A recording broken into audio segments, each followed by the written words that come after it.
Assalamualaikum warahmatullahi wabarakatuh. Salam sejahtera untuk kita semua. Halo teman-teman, pada video kali ini kita akan pelajari tentang piutang usaha. Penasaran apa itu piutang usaha? Yuk kita simak video hari ini. Check it out.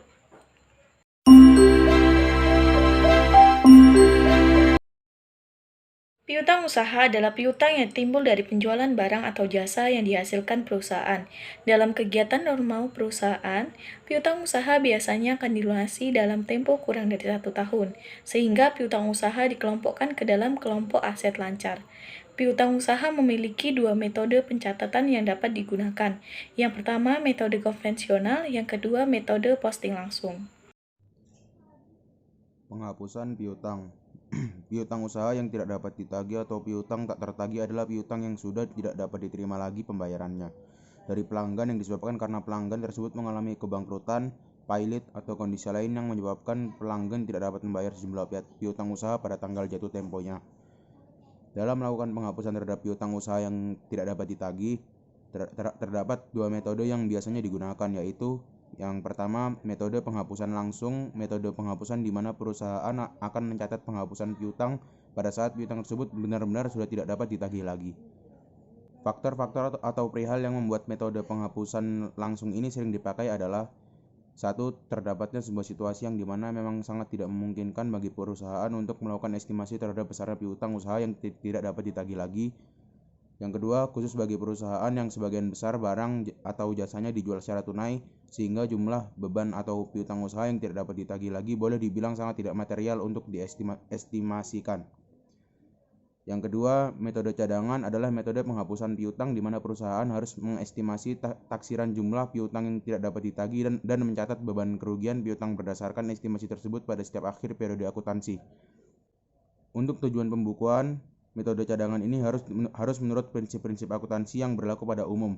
Karena metode cadangan sesuai dengan 1. Prinsip penandingan, di mana besarnya estimasi atau beban kerugian piutang dicatat dalam periode yang sama dengan pendapatan atau penjualan dicatat. Prinsip konservatisme, di mana besarnya piutang usaha yang dilaporkan dalam neraca adalah sebesar jumlah yang lebih realistis atau lebih rendah sehingga mencerminkan dengan lebih baik jumlah piutang yang sesungguhnya dapat ditagih. Metode perhitungan cadangan kerugian piutang. 1. Metode penjualan.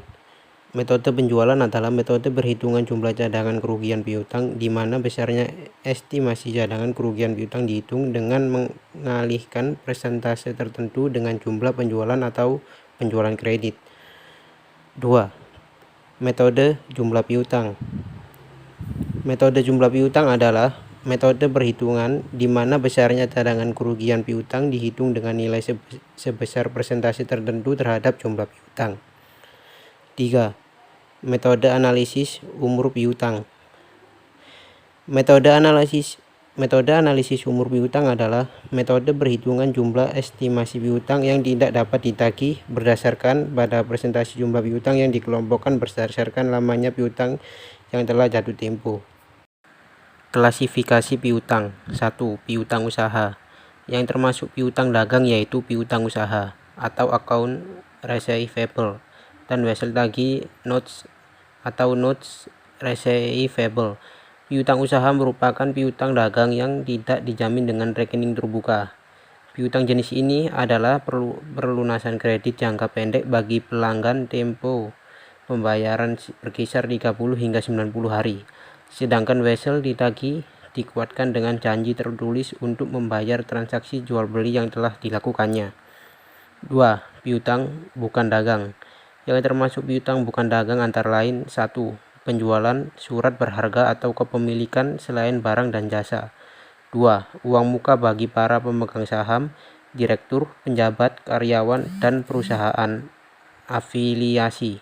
3. Pembayaran di awal pembelian. Contoh piutang dagang. Contohnya itu ada perusahaan X menjual dagangnya dengan toko Y sejumlah 12 juta. Toko Y pada saat itu hanya membayar sebesar 2 juta dan akan membayar sisanya pada tengah bulan. Dengan demikian, perusahaan X mempunyai piutang dari toko Y sejumlah 12 juta dikurangi 2 juta yakni 10 juta. Yang kedua ada piutang bukan dagang. Pada tanggal 1 Januari, PTA membayar sewa kantornya untuk jangka waktu 1 tahun sebesar 24 juta. Maka pencatatan laporan keuangan di akhir Januari, PTA mempunyai piutang sewa kantor sebesar 24 juta dikurang 2 juta. 2 juta itu dapat dari beban sewa bulan Januari. Jadi hasilnya itu sama dengan 22 juta. Selanjutnya ada pengelolaan piutang. Piutang perlu dikelola secara efektif dan efisien agar keberadaannya tidak mengganggu aliran kas suatu usaha. Ada beberapa metode yang bisa dilakukan untuk mengelola piutang, antara lain standar kredit. Standar kredit yaitu kualitas kelayakan minimal kredit seseorang pemohon kredit. Standar kredit harus dibuat oleh perusahaan agar manfaat yang diperoleh bisa lebih tinggi dari biaya akibat adanya standar tersebut.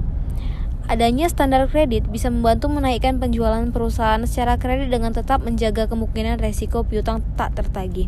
Syarat kredit. Syarat kredit yaitu penetapan jangka waktu pemberian kredit, termasuk juga potongan kredit apabila ada pembayaran sebelum jatuh tempo. Kebijakan kredit dan pengumpulan piutang meliputi jenis-jenis keputusan sebagai berikut: persyaratan khusus, potongan tunai, dan juga tingkat pengeluaran untuk pengumpulan piutang. Nah, gimana nih teman-teman? Udah tahu kan apa itu piutang usaha? Itu saja yang bisa disampaikan kelompok 4 pada video kali ini. Apabila ada kesalahan, kami mohon maaf. Kami akhiri. Wassalamualaikum warahmatullahi wabarakatuh. Sampai jumpa. We got history, got me feeling the nostalgia when you look at me. Thinking about what could've happened or what could've been. Finally your face, I know ain't that a sight to see. Take my time, then take your clothes off one more time, maybe.